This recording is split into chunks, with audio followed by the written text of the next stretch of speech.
Stage మీదకి సింపుల్గా నడిచొస్తాను sir అన్నారు.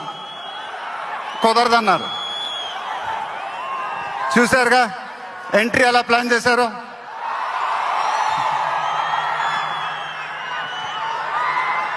సరే సార్, సింపుల్గా నా స్టైల్లో ఒక బులుగు చొక్కా వేసుకొని ఈవెంట్కి వస్తాను.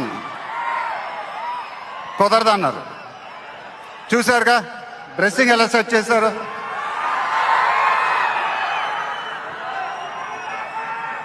అదేంటండి గుండీలు లేవు, ఒక 2-3 బటన్స్ అని ఇవ్వండి అన్నాను. కుదరదన్నారు. స్టైల్ ఇంతేనమ్మా అంట. ఇంకా నయం చొక్కా లేకుండా రమ్మన్లా. నెక్స్ట్ అదేనేమో